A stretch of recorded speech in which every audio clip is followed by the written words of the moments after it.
Trust me, Jacks Beanstalk stinks. The Story of Jack and the Beanstalk, as told by The Giant, by Eric Braun, illustrated by Christian Bernardini. People think it's easy being a giant.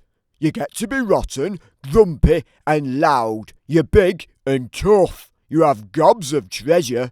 And nobody tells you to behave. Giant life is no picnic though. It's hard to find shoes that fit. My knees hurt from the weight of my huge body, and I'm always hungry. Always. But the worst thing, humans.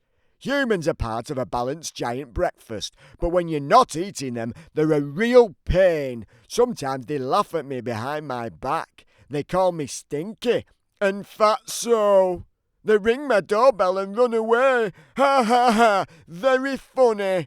This boy named Jack was extra bold. He came up through the clouds one day while I was out gathering a small breakfast. He tricked my wife into feeding him, then he hid inside my house. I mean, come on, would he hide inside a human's house? That's a crime. Well, he didn't trick me. I could smell him. He smelled delicious. Maybe you still smell that kiddie casserole from supper last night. Fee, fi, fo, fum, I said in giant. This means something like, go home now, I promise I won't eat you. But he stayed in his hiding place, the little rat.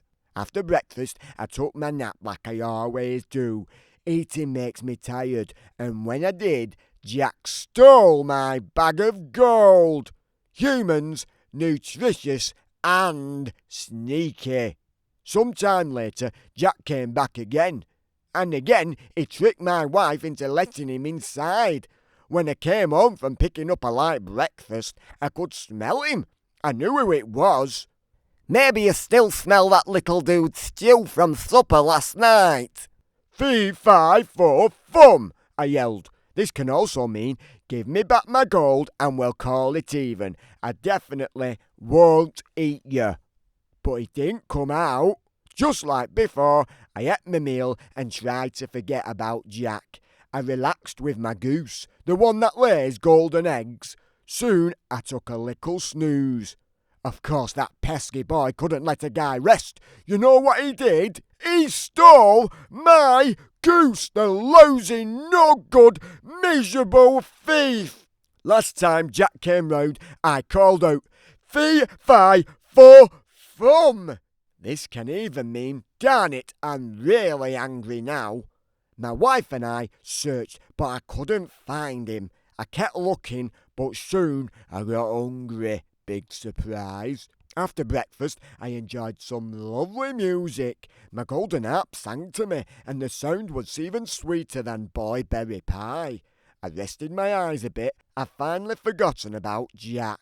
The next thing you know, my harp is calling, Master, Master! Jack was running off with it, and I thundered after. I almost caught up to them too, but they disappeared into the clouds. And there it was, a big beanstalk. Jack was climbing down it. Well, I'm a smart guy. I know a dangerous thing when I see it. I didn't want to go down there, no way.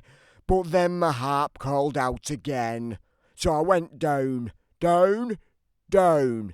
That stalk was wobbly, but I kept going. The beanstalk shook once, twice, then toppled over. Jack had chopped it with an axe. I fell and broke my crown. That's an old-fashioned way of saying I whacked my head real good. Even if you're a big, tough giant, that hurts. My wife said I should forget about Jack, but sometimes I still look through the hole in the clouds. Jack and his mother got rich selling golden eggs. They fattened up nicely. And Jack got married. My golden harp sang at the wedding. It was a lovely party. I'll tell you one thing. Someday, when my crown feels better, I'm going down there to get my stuff back. Maybe I'll grab lunch while I'm there too.